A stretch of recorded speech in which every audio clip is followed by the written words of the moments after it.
Wheaties presents Dangerous Assignment.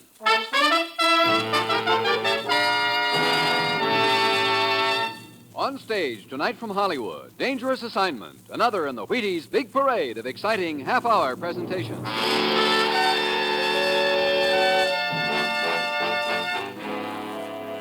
Dangerous Assignment, starring Brian Donlevy as Steve Mitchell.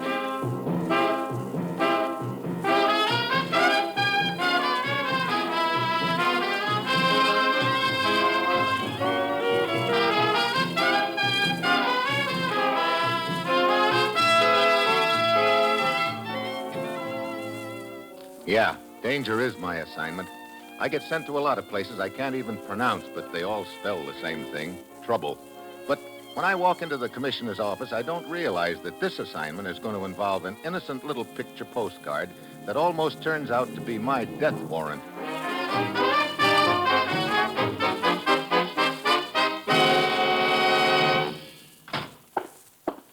Morning, Commissioner. Ruth said you had something for me. I do. Here it is, Steve. A plane ticket. Oh, no, not again so soon. How soon can you get packed? Look, the way you've had me hopping around the world lately, I don't even have anything left to pack. I've got a dirty shirt in practically every city in the world. You're flying to Dublin, Ireland. Oh, fine. I don't even have a necktie there, but why Dublin? You'll be looking for an object about the size of a walnut. I'm flying to Ireland to look for nuts. Look, I can find plenty of them right here at home. This is the size of a walnut, but it's a whole lot more valuable.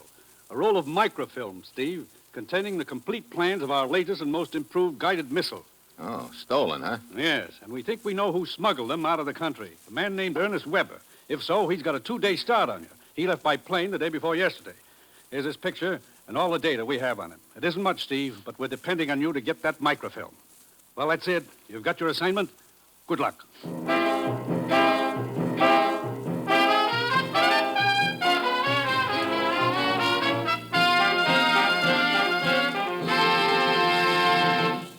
Dangerous Assignment will continue in a moment. Now, here is the Wheaties man, Frank Martin. If you've got a job to do tomorrow, folks, get your Wheaties. Sure, Breakfast of Champions is for you, just like it's for Ralph Kiner, pride of the Pittsburgh Pirates.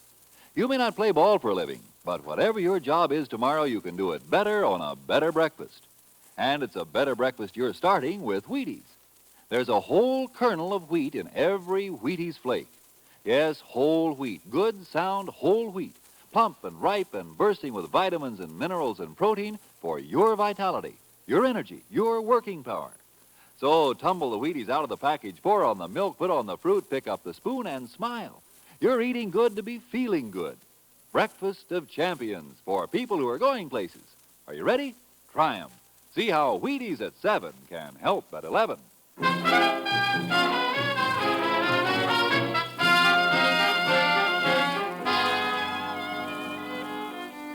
Yeah, that's my little cinch assignment. Just catch up to a guy who's got 2 days start on me and isn't going to slow down any. It's Sunday when I get to Dublin. It takes me 6 hours to trace Weber to a hotel, only to find out he's left for London. In London, they give me a lead that sends me to Brighton. There's a lot of seacoast there, but no Weber. I tickle a cab driver's memory with a few bucks, and he tells me he took Weber to the depot 2 days ago to catch a train back to London. By now, I know this guy is really trying to cover his trail. I also know I'm losing time fast. For lack of any other leads, I go back to the rooming house in London where Weber had stayed before. Ernest Weber? Why, yes. Yes, he returned here yesterday. Is he here now? Yes, he's in room 2, right up front here, just through those drapes. Thanks. Don't bother to tell him I'm here. I want to surprise him. Hello. Oh, I didn't see you in the dark. Looking for somebody? Old boy? Yeah, room 2. Well, no. Quite a coincidence. That's the door I'm standing in front of. So I see. You mind getting out of my way? There's a guy in there I want to see. Weber? I wonder why. It doesn't happen to be any of your business. Oh, I think you're mistaken there, old boy. Quite. Yeah? Look, old boy, if you don't get out of my way... So you want to see Weber? I get it. You stand out here and stall me while he goes out the window. Now, look. Why don't you look instead? Here. Huh? I'll turn on the light for you. Hey, Go ahead. Take a good look. brother, from ear to ear. Quite. Which brings me back to my original question. Why did you want to see Weber? Before I answer that, I want to know who's asking it. Name's buried. Inspector, that is. I see. Well, as long as we're getting official, you better take a look at my credentials. What ho? Washington. Yeah. Weber smuggled some microfilm out of the States. You know, that throws a little more light on it. How so? A chap named Sutherland turned up dead this afternoon down the coast in Hastings. We found a couple of postcards on Sutherland's body. Decided to take a look at the chap who'd been sending them, so I ran up here and found Weber dead. Could I see those cards? Righto. The postcards themselves look innocent enough. Here they are. Thanks. First one was mailed from Dublin. Just arrived. We'll keep you posted. Right. And the second was mailed to Sutherland from London. Like it here, but I'm moving on. We'll let you know when and where I settle down. That sounds like there should be a third card. We found only these two on Sutherland's body. You gave this room a going over. Quite. No microfilm either on Weber's body or in the room, if that's what you mean. Either Weber's already sold the film, in which case I'm too late, or else he's got it hidden somewhere. I'll have to take my chances on it being hidden. I don't envy you your search, old boy. A little like the proverbial needle in the haystack, you know? Yeah. You say this other guy, Sutherland, was killed in a town called Hastings? Right, it's south of here, on the coast. Where was he staying there? A spot called the Sea Cliff Inn. Okay. I think I'll take a run down there and see what I can find out on that end.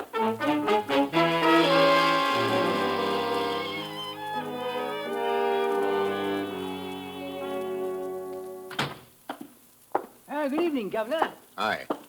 Brother, that fog is really thick outside. Oh, it's not really so bad, Governor. I've seen it a lot worse. Cooper's my name, at your service. Would you like a room? I'd like a little information, Cooper. Information? What about? The guy who got himself killed here today. Mr. Sutherland? Oh, poor bloke. Well, there's not really much I can tell you about him, Governor. You know, on a job like this, you can't help picking him up little things here and there, but I never heard this bloke Sutherland say nothing, and to the best of my knowledge, he had no visitors. Oh, hello, Harry. Bit of a thick one outside, Cooper. Here's the afternoon mail. Just put it on the desk there. Righto. Well, sorry I can't help you more about your friend Sutherland, Governor. But if you excuse me now, I'll be sorting the mail. Okay. Wait a minute. What's that? You've got a picture postcard in that stack of mail. Let's see it. Now, see here, I can't have you reading the guest's mail. Let me have it. Yeah. From Weber, and it's addressed to Sutherland. Oh, sorry, Governor. I didn't realize it was sent to your friend. Let's see. Why, it was sent from Brighton. Yes, that's a picture of the Empire Hotel there. Quite a nice spot, too. The Empire Hotel, Brighton, as seen through the trees from Providence Point. Good-sized place, isn't it? What's the matter? Oh, nothing. Just looking at the picture. Oh, that blinking switchboard again. Excuse me, Governor. Oh, sure. Take your time, Governor. I slipped the postcard into my pocket and eased quietly out the door while Cooper's on the phone. This is the postcard I've been looking for. The message reads, "Like it here. Guess I'll stay." And on the picture of the hotel, there's an X over one of the windows. So now I'm pretty sure where the microfilm is hidden. Outside, the fog is swirling thicker than ever. I can't see 3 feet in front of me. I head in the direction the depot's supposed to be, and then I hear steps. I stop. The steps stop. I start again. So do the steps. But in the fog, I can't tell where they're coming from. I stop again.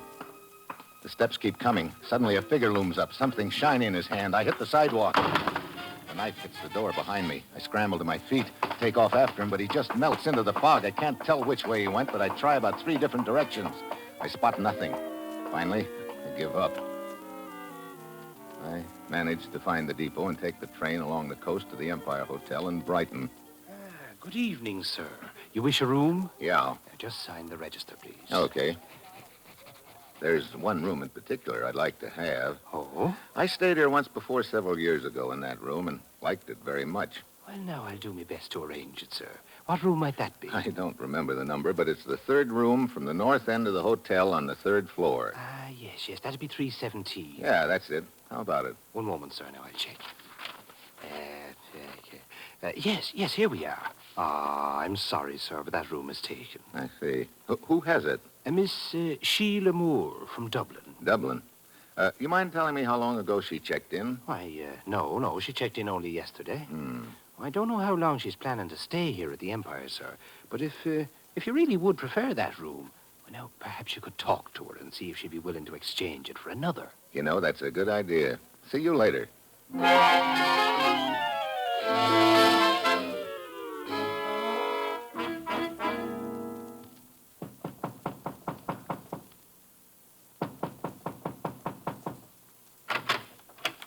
Yes, Well, Miss Moore? yes. And who are you? Steve Mitchell. I'd like to talk to you if I could. And what about? Your room here. Oh, it's quite comfortable, thank you. You don't understand. I'm not working for the hotel. Could I come in for a moment? Well, I was just leaving for a little walk. Okay, I'll ride down in the elevator with you. All right. And just what is it you want to talk about, Mr. Mitchell? Well, I was wondering if you'd mind taking another room. Oh, and why would I want to do that? Well, you see, I had the room you're staying in a few years back, and I liked it very much. So do I. There's an excellent view from it. Would you consider trading rooms with me? No, I don't think so.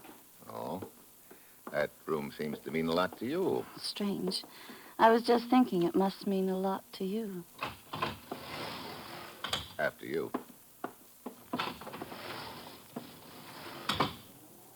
You're from Dublin, aren't you? Yes. On a vacation here? My, but you're a nosy one, aren't you? Yeah, sort of. I've always wanted a holiday in Brighton, so now I'm taking one. And will there be any other questions, Mr. Mitchell? Well, the reason I was asking about Dublin, a friend of mine passed through there a few days ago, and I thought you might know him, Ernest Weber. Dublin's a large city, Mr. Mitchell. Weber had an accident in London this afternoon. Serious? Fatal. I'm sorry. Maybe that isn't exactly news to you. Now, if I don't even know the man, it would have to be news, wouldn't it? Well, here we are. You know, if you should reconsider about the room... I don't expect I will. What's the matter? It's a little embarrassing. What I'd like to know What is, is? are we in England Man and or his in wife some talking foreign to the country? clerk. A fine thing when a man and his wife can't come down to the shore for a holiday without having a beastly thing like this happen. Well, no. I'm very sorry, Mr. Chumley. I can't understand it. We haven't been troubled by burglars for quite a while. But we have very little of value. Why would burglars pick our room? I can't... Oh, Miss Moore. Hello, Mrs. Chumley. But I thought you had a headache, my dear. I did, but it's better now. I thought I'd just get a little breath of fresh air before bed. The most dreadful thing has happened, my dear. What do you mean? Well, you remember right after dinner you said you had a headache. Yes, a splitter. Mrs. Chumley and I had a bit of a stroll along the coast. But when we came back to our room just a few minutes ago, we found it completely ransacked. What? What room are you staying in? I don't believe I had the pleasure, sir. Oh, this is Mr. Mitchell, Mr. Chumley. Mr. Mitchell just arrived. No. Well, I can't quite see what concern it is of yours, old boy, but we're staying in room 217. That is, we were staying there until this beastly thing happened. We'll have your room put back in order immediately, Mr. Chumley. Very well. Come along, Martha. You may as well have a spot or something while we're waiting. Room 217. That's the room right under yours, isn't it, Miss Moore? I suppose so. Why? Oh, just wondering. Hey, were you able to effect an exchange of rooms with Miss Moore, Mr. Mitchell? No, he wasn't. Oh, well, very well. Now, I have another nice room for you, sir. 224. I've taken the liberty of having your luggage sent up there. Okay, I guess that'll have to do. You care for a drink, Miss Moore? No, thanks. I think I'll be getting back to my room. Oh, change your mind about taking the walk? Yes. Well, I'll see you around, Sheila. Sheila heads for the elevator, and I fish the picture postcard out of my pocket and take another look. The Empire Hotel seen through the trees from Providence Point. Up to now, I'd thought the X on the card was on the window of room 317. But now I see that a branch of a tree on Providence Point partially covers the window of 317 and that the X is under the branch. So the X could be either under 317 or over 217. And whoever else is looking for that microfilm apparently thinks 217's the room. I go up to my own room, still thinking about it. Reach for the light switch, and just then somebody lowers the boom on me.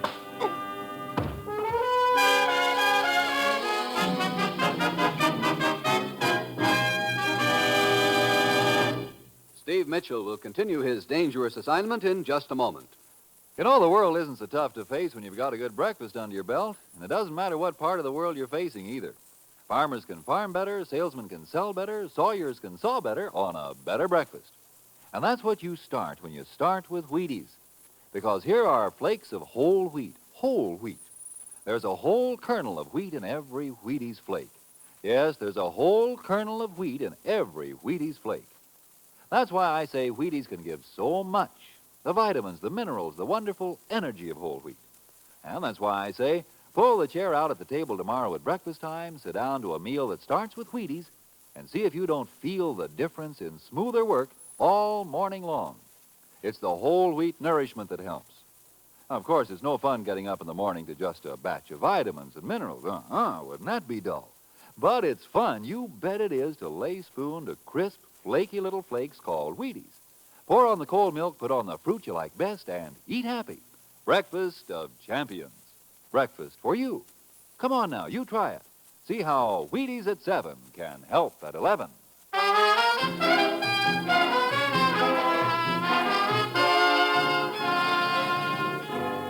And now, back to Dangerous Assignment and Steve Mitchell.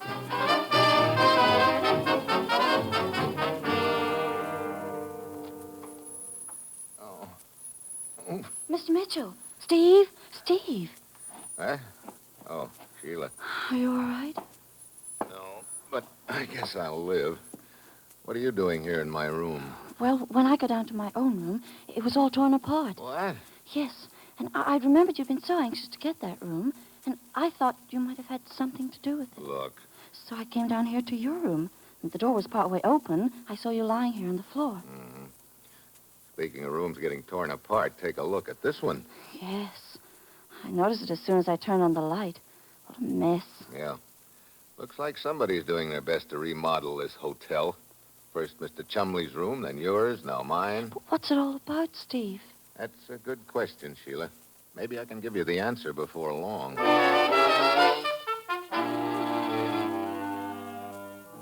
After she's gone, I start putting my room back together again. Then I remember the postcard. It's not in the pocket I put it in. I go through my other pockets, and I find it in one of them. So whoever clouded me on the head a few minutes ago took a look at it then. Well, at this point, I don't know where the microfilm is or who has it. All I'm sure of is that I don't. And then I think about Sheila. Quite a girl. She's either real innocent or real smart, and I've got to find out which. The next morning when I go downstairs, I spot Mr. and Mrs. Chumley having breakfast. Drive down the coast today, my dear. The sun's out for a change, and, Good morning. Huh? Oh, Mitchell, isn't it? Yeah, we were introduced last night in the lobby when you reported your room ransacked. Of course, Mr. Mitchell. Won't you sit down? Thanks.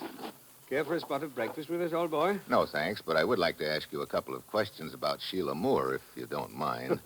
Not at all. Rather taking your fancy, eh? Yeah, sort of. By Jove, I don't blame you. If I were 10 years younger myself and, weren't, of course, already married to the loveliest person in the world. You got that in just in time, Arthur. She does seem to be a lovely girl, Mr. Mitchell. What is it you wanted to know about her? How long have you known her? Matter of fact, we just met her yesterday afternoon. Rather amusing circumstances, come to think of it. What do you mean? We were just returning to our room from a stroll when we found her trying to unlock our door. Oh? Yes, you see, her room is directly above ours, and I suppose she'd got confused. Yeah, sure. We struck up a conversation with her, and it ended by agreeing to have dinner together. But she developed a headache and left us early. And when you returned to your room after that, it had been torn apart? That's right. I say, you don't think that she could have had anything to do with it? There's probably no connection at all, Mr. Chumley. I beg your pardon, Governor. Huh? Could I have a word with you? Yeah, excuse me, Mrs. Chumley. Of course. Expect we'll be seeing you later, old boy. Yeah. Hope I'm not disturbing you, Governor. But you see, I have... You're the hotel clerk I talked to in Hastings yesterday afternoon, aren't you? Right you are. Cooper's the name. Yeah. What are you doing here in Brighton? Well, you remember I told you then I was coming up here on a vacation. Oh, yeah. But, well, to tell the truth, Governor, I've been looking for you. Why? Well, like you told me yesterday, a hotel clerk who keeps his eyes and ears open is liable to pick up things here and there. I get it. What's the bite? Now, I'm not a greedy chap, you know, and how much it's worth is up to you. Oh, wait a minute. But I haven't told you yet, Governor. Save it until I get back.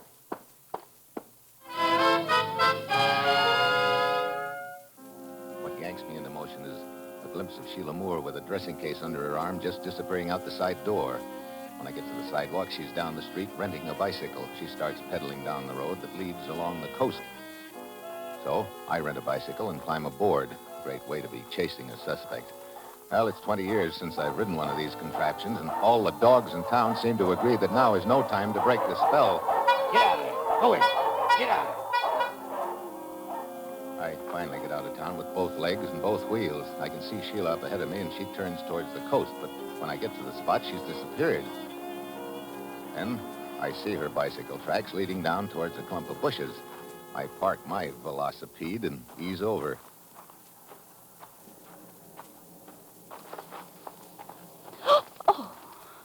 Well, Well is right. Can't a girl even change into her bathing suit without you poking around? a French bathing suit on an Irish girl in England. You know, that's the kind of international cooperation I like, Sheila. You followed me here. Uh-huh. Quite flattering. You are the persistent type, aren't you? I'm glad I was. I didn't realize what a beautiful view there is around here. Oh. Well, I don't really have any complaints about the view from where I stand, either. You know, two nature lovers like us ought to have a lot to talk about. We might at that. Maybe over a drink and some lunch. I would like a swim first, though. Go right ahead. Don't mind me. As a matter of fact, I don't.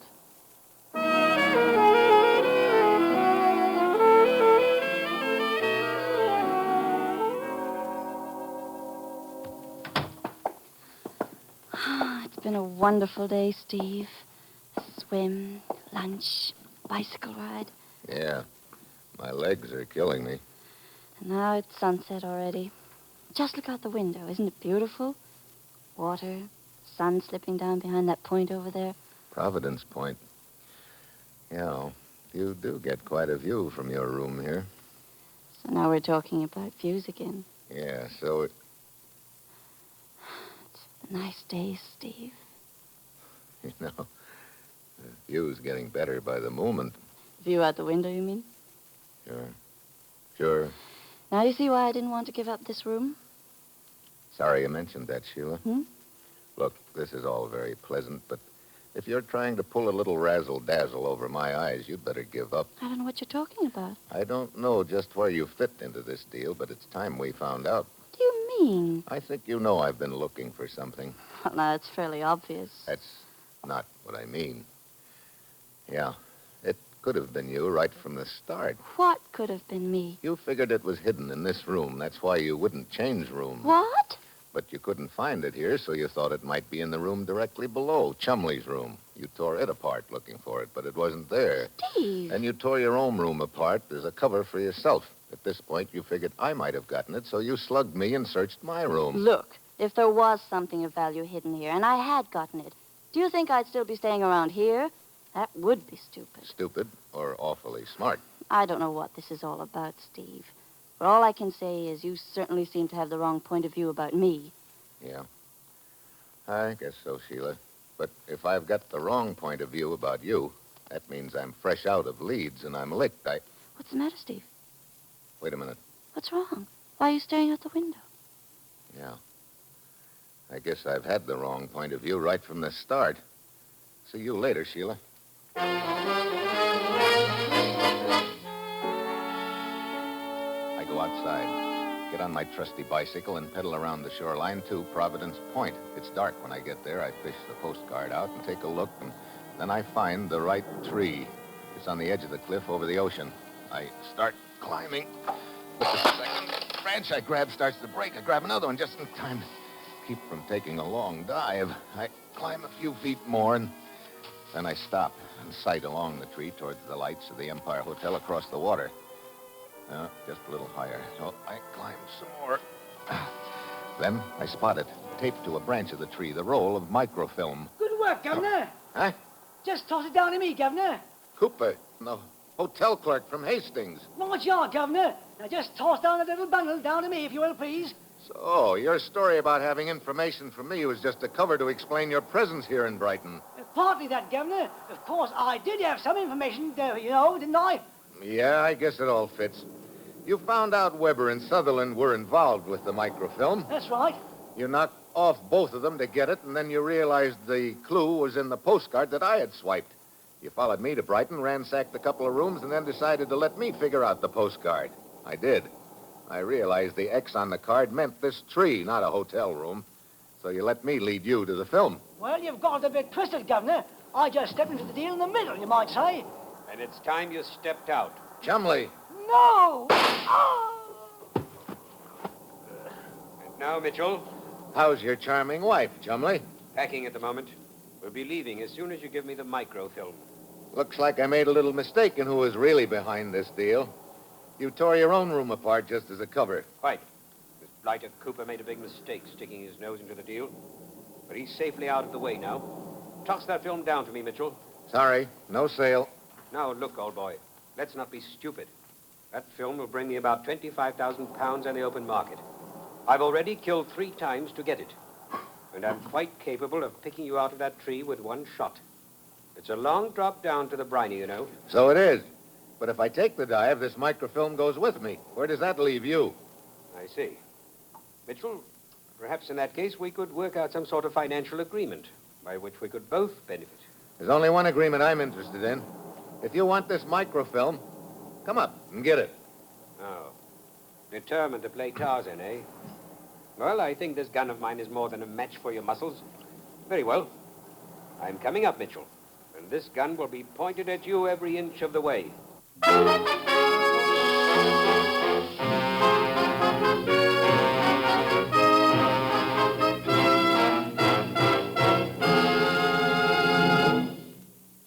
You will hear the conclusion of Dangerous Assignment in a moment.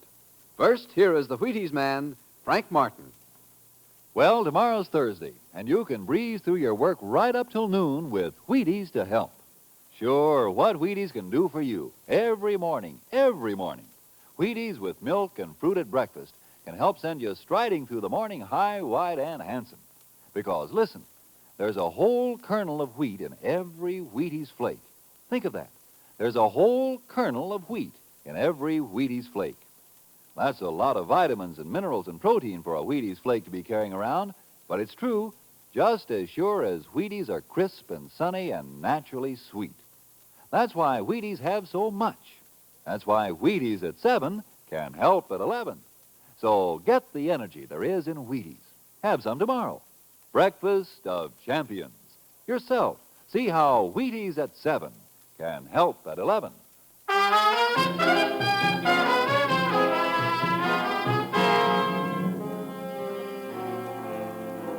It's my only chance. The weak branch that almost broke when I climbed the tree. Chumley starts climbing. He reaches the first branch, still holding the gun on me. Then he grabs for the second branch. I dive at him.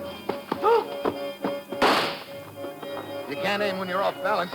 Get off me! Sorry. No! I'll take the gun. Here's a hammerlock for you. Yeah! There. I think that'll keep you nice and meek for a while. What are you going to do? We'll go back and help your wife pack. Of course, your destination will be changed slightly, but most jail cells have some kind of a view from them, and speaking of views, that reminds me Remind you of what? of a pretty gorgeous hunk of scenery I want to resume my study of. Come on.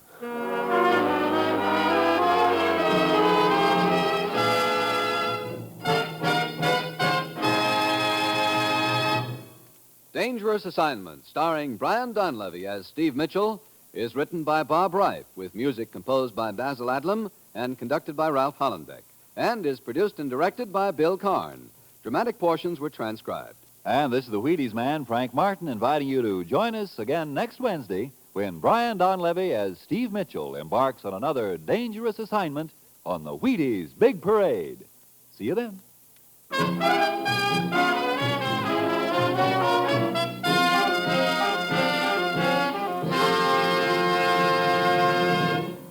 Coming up, The Falcon. 3 chimes mean good times on NBC.